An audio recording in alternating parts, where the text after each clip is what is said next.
Hi guys, how's it going?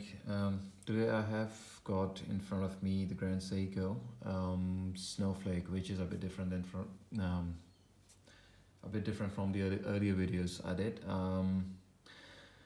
Because obviously previously I was mostly talking about the sports models of the Rolex, and now I've got this one, which is the Grand Seiko. Not sure if you've heard of this one. But it's definitely a bit different, and yet something I would consider as a collector's timepiece.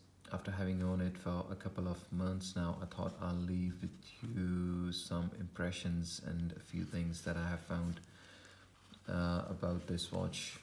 I do have some I would say characteristics of this watch specifically which I really love about, and a few other things which I don't quite like about this one, which I would probably like to briefly speak about.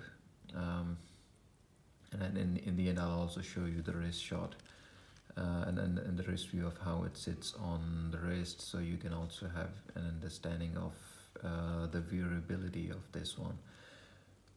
First and foremost, as you know, that the Grand Seikos are especially known for the very refined, extremely fine polishing, which you can see on this one.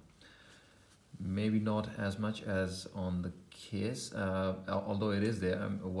It's just that you probably cannot ascertain the amount and the refinement of the polishing on the case from the video, maybe because it just the camera cannot capture the amount of detail it has for the polishing, looking at the lugs and looking at the side profile, and also the bezel that's very refined and beautifully polished.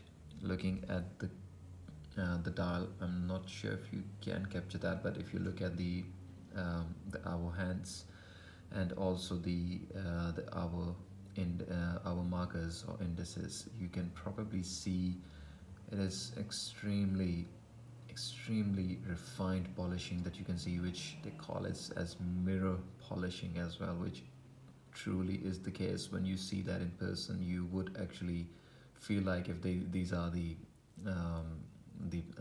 pieces of, or these are actually small mirror components and not really metal or steel, but it is actually steel and polished to so much with so much attention and refinement that it looks like mirror. The other thing which is worth mentioning here is obviously the second hand, which is blue in color, and it absolutely looks beautiful and goes very well with the dial being completely white. And I'm not sure if you can see the texture on the dial face, which gives the impression of snowflakes. That is essentially the reason it's called Snowflake, although the model of this is SBGA211. If you have seen the previous trim of this one, it used to be branded as Seiko, and the Grand Seiko was branded here at the bottom of the dial, and now they have like changed the whole branding, and it's all Grand Seiko, and you won't see just the Seiko. So this is 2018, and they announced, and they did this change mid 2017. That was, I think. I would say third thing is the spring drive movement. I'll try to show if you can see how the second seconds hand is sweeping smoothly, gliding without literally any tick at all. That's another thing, that literally the second hand just doesn't have any tick, as it generally has with the normal automatic watches and the movements. And essentially the credit goes to the movement that it has, which is the spring drive, and that is, just move it off so that my camera is not focusing incorrectly. So that's the case back. As you can see, it definitely is pretty elegant in its form. And yeah, that's pretty much the reason why you can see that the second hand and the spring drive is so smooth and glide. The technical details you can have a look at what exactly is driving all the mechanism. So this is pretty much that's 41 mil case tire, and it I wouldn't say it wears too big. It doesn't wear too bad, but for 41 mil it is pretty nice. And with the case design and these tapered lugs that gradually decrease down and reduce the thickness down to go along your along the size of the wrist, that makes it very easy to wear. I'll probably come on to what I don't like about this this watch, or I would probably say it's a bit standard to the Grand Seikos as well. The first thing that I'm going to talk about is something that is a little bit of disappointment for me, because obviously that's not just a very entry level model. It's a very refined and high trim model of the Grand Seiko, from the Grand Seiko. You expect the level of perfection in these pieces that you would get from the other timepieces in the same range, in which I would also include Rolex, because obviously when you're talking about this, I'm talking about Australian dollars, and you're actually talking about above 8 grand for the retail, and even if you're getting the discount, you're still looking at something around 7 grand. So something that I definitely didn't like about this, and when I compared, if you have owned the Rolex, you would know the way date is changed at the midnight. It's about at 12, or let's say 3 or 4 past 12, and it's an instant tick, and that tick just changes the date from, let's say it's 28 today, 3 or 4 past 12 at the midnight, it will directly change to the next date, 29. Within, I wouldn't even say a second, within a fraction of a second, it just ticks to the next date. And that's the beauty of it. Anytime you look at the date window, it shows you the window. But coming to the Grand Seiko, the biggest disappointment I had was that at 11 o'clock it starts changing the date, and at 12, or after some time, or a few minutes after 12, it changes to 29. It isn't an instant click. It is a slow moving wheel that changes the date over a span of more than an hour. And that is a bit disappointing, I would truly say, because I remember it was around 11:30 at night, and I actually looked at my wrist for the date. For some reason, half of my requirement from the watch is to see the date, and hence the reason I've got no watch that doesn't have the date window. And at 11:30, I had the need to look at the date, and I turned it, and literally that was, I think, 17th or whatever date was, and the wheel was between 17 and 18, and I couldn't really read anything at all. I couldn't understand if it was 17 or 18, because it was still moving, and it was still in the transition, and it wasn't showing anything. It was a bit of like, because obviously, again, as you was when you're spending such a big amount of money, you expect these little details to come through from the manufacturer. But that was a bit of disappointment that I didn't like.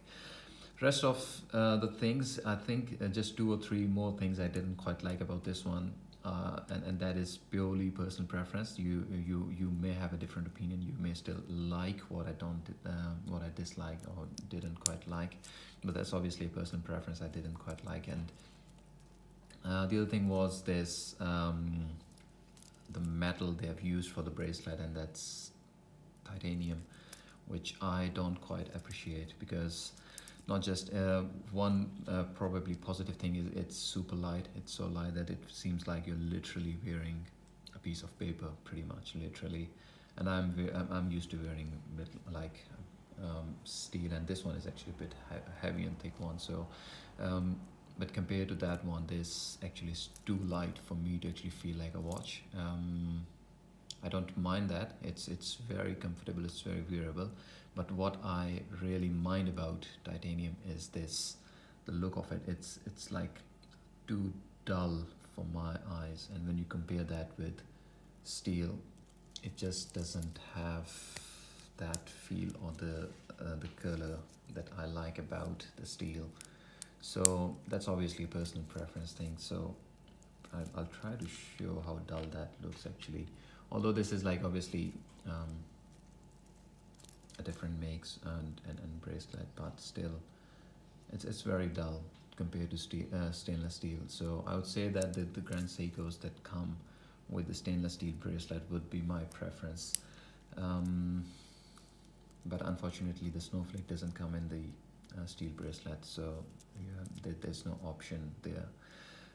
One more thing I would consider as a bit, I don't want to call it a negative, but a bit unknown at this stage, which I'm not sure, and I do have some reservations about that, is how successful the spring drive is, because the only thing that was a bit concerning with this movement is because it auto winds, and the sound that comes with it auto winding is pretty weird. I'll try to show you what I mean. I can't, I don't know if you'd be able to hear that from this camera, but I'll quickly try to show you.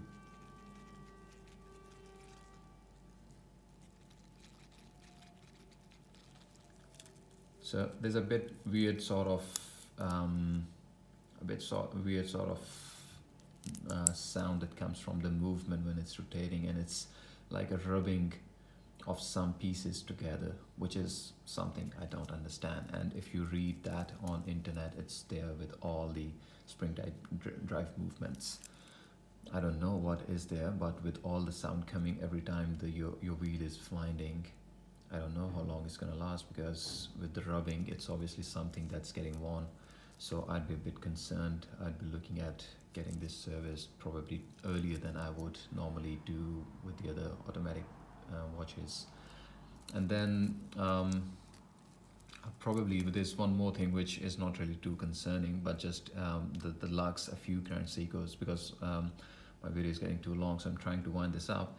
A few Grand Seikos come with the polished lugs, which I like a bit more about them. This is not polished, this is brushed, so this is something I didn't quite like. I'll show you the wrist view, and then I'll just conclude the video. So that's on the 6.5 inches circumference of wrist, and you can see it doesn't veer too bad. Get rid of the boxes. It doesn't veer too bad, and lug to lug, it is in the center of the wrist, and it sits pretty nicely. So as far as the size is concerned, I think it goes pretty well. Before I let you go, I'll probably quickly show you a face-to-face comparison of this one with the 44mm, because obviously that's pretty big and chunky watch. So yeah, that's how it is. Sorry about that, that's actually, and as you would probably appreciate, I'm not sure if that's just me, but this is actually 44mm, and surprisingly it doesn't look too bigger than that's only 41mm. So I would say that this is the beauty of this one, that it, despite being 44mm, it doesn't veer too bad, and it's only the thickness that actually this one loses a bit. But anyway, I'm here to talk about this one. So if you want to have a review, if you want to see my thoughts and how it wears on my wrist on this one, you can see the other video I uploaded the other day. And probably today I have a bit better lighting, so you can also see. The other day I was trying to explain how the dial color changes, so I'm just using the opportunity to also highlight that thing. So if in the other video you couldn't see that happening, you can probably use this video to see that. So that's a bit of comparison between these two. I'll leave this here, and if you have any queries, as always, just let me know your comments and your queries in the comment section, and I will definitely be able to help with any of the queries. Thanks very much guys for watching. I'll catch you later. See you, bye.